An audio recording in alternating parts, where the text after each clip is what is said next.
ग्राम पंचायतों में प्रधानों को प्रशासक नियुक्त किए जाने का मामला हाईकोर्ट में पहुंचा था। इस मामले में बताया जा रहा है कि हाईकोर्ट ने कड़ी नाराजगी जताई है। सरकार के फैसले को लेकर हाईकोर्ट जो है सख्त हुआ है और एक आदेश सुनाया है। तो पूरी जानकारी के लिए हम सीधे फोन लाइन से जुड़ते हैं आई इंडिया के editor in chief doctor Pankaj Singh Gaur ji के पास। सर, उत्तर प्रदेश की ग्राम पंचायतों में जो है प्रधानों को प्रशासक नियुक्त किया गया था, फिर ये मामला हाईकोर्ट पहुंचा था, इस फैसले को चुनौती दी गई थी। आज हाईकोर्ट की ओर से क्या सर उनका रुख रहा और क्या आदेश दिया है हाईकोर्ट ने?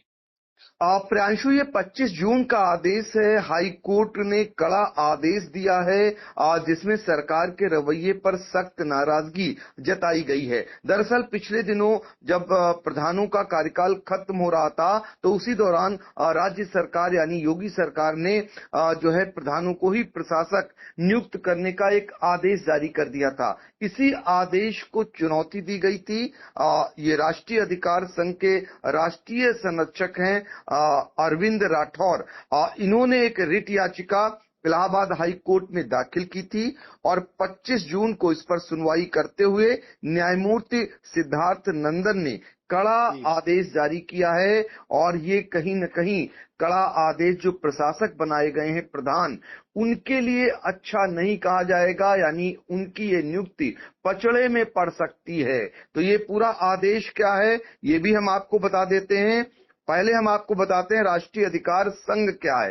राष्ट्रीय अधिकार संघ दरअसल जो पिछले लंबे समय से गांव-गांव और जिला मुख्यालय से लेकर और प्रदेश मुख्यालय तक धरना देता आया कि समय पर चुनाव हो। ये वो लोग हैं जो भावी उम्मीदवार यानी ग्राम पंचायतों में विभिन्न पदों के भावी उम्मीदवार थे, और जब समय पर चुनाव नहीं हुआ और लगा कि सरकार ने प्रशासक नियुक्त कर दिया तो इनके लिए ये लगा कि अब इनकी तो सुनवाई कहीं हो ही नहीं रही।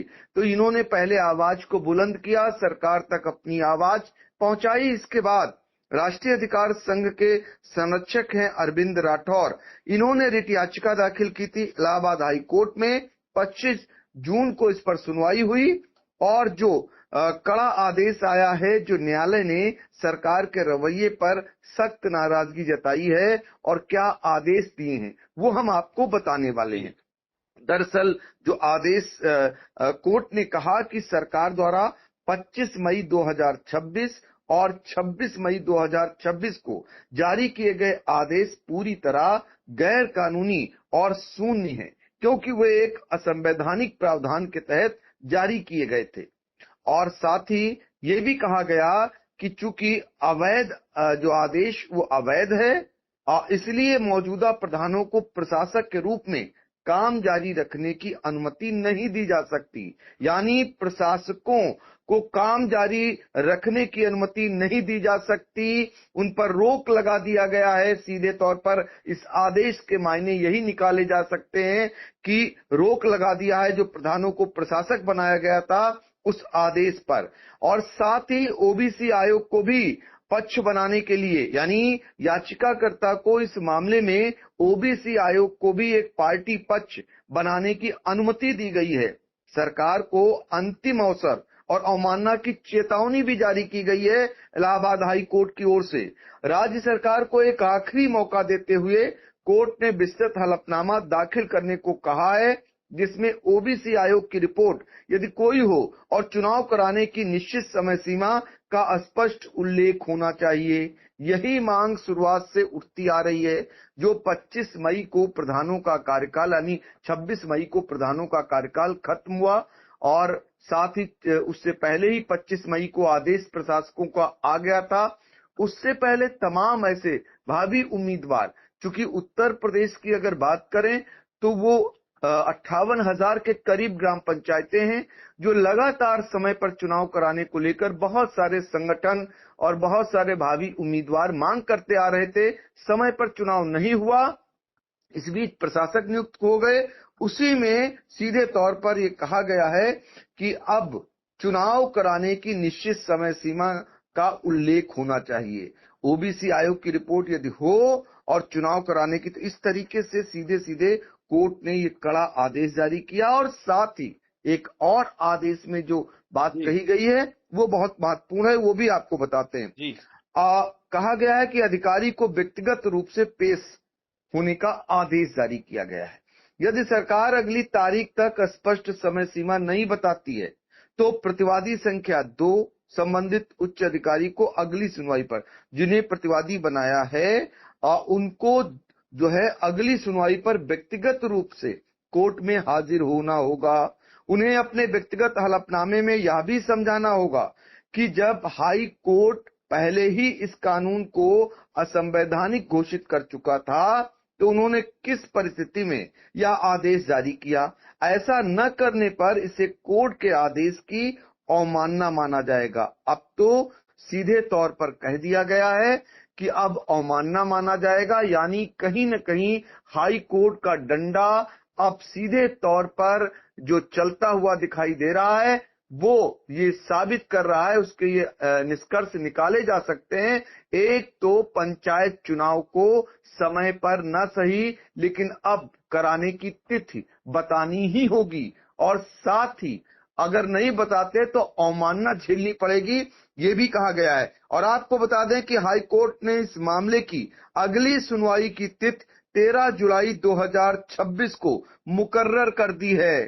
तो ये बड़ी खबर हाई कोर्ट से त्रिस्तरीय पंचायत चुनाव में जो जिस तरीके से प्रधानों को प्रशासक बनाया गया है और उन पर रोक लगाने, अगली तिथि बताने और न बताने पर अवमानना माना जाएगा, ये कहा गया है। और ये भी कहा गया है कि अगली तिथि में नहीं आते हैं तो अधिकारी को व्यक्तिगत आना पड़ेगा। तो एक बड़ा आदेश सीधे तौर पर हाई कोर्ट से ही आया है। और ये आपको बता दें कि निश्चित तौर पर जो लोग चुनाव लड़ने की तैयारी कर रहे हैं लंबे समय से, उनके लिए ये कहीं न कहीं एक फिर से उम्मीद जग गई है।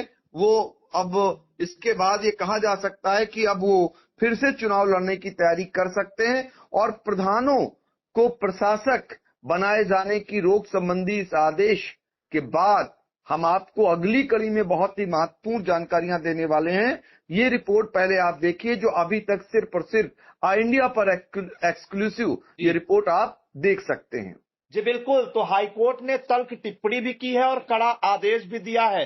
प्रधानों को जो प्रशासक बनाया गया था उस फैसले पर नाराजगी जताई है हाई कोर्ट ने और कहा है कि ये संविधान के खिलाफ है, असंवैधानिक रूप से प्रधानों को प्रशासक बना दिया गया। साथ ही साथ अब उत्तर प्रदेश में त्रिस्तरीय पंचायत चुनाव होने की भी उम्मीद जो है उनकी संभावनाएं प्रबल हो रही हैं। हाई कोर्ट ने साफ कहा है कि पंचायत चुनाव की तारीखें बताएं, अन्यथा जो है इसे कंटेम्प्ट भी माना जाएगा। तो कहीं न कहीं सरकार पर काफी नाराजगी जताई है। राज्य निर्वाचन आयोग से जो है अगली तारीख में जो है अगली जो सुनवाई 13 जुलाई को, उसमें तारीखें बताने को भी कहा है। तो अब सबकी निगाहें 13 जुलाई को होने वाली सुनवाई पर हैं। कहीं न कहीं बड़ा आदेश आ सकता है त्रिस्तरीय पंचायत चुनाव करवाने को लेकर। सर, महत्वपूर्ण जानकारियों के लिए आपका बहुत बहुत धन्यवाद। चुनावी समर में आई इंडिया का महासर्वे, विधायकों का रिपोर्ट कार्ड, जनता जनार्दन देगी नंबर, टिकट से पहले भरोसे की बाजी, 5 साल के इम्तिहान का परिणाम, काम या सिर्फ वादों का जंजाल। आप अपने विधायक को फिर देना चाहेंगे एक और मौका। खबर आपकी, नजर हमारी। देखते रहिए आई इंडिया।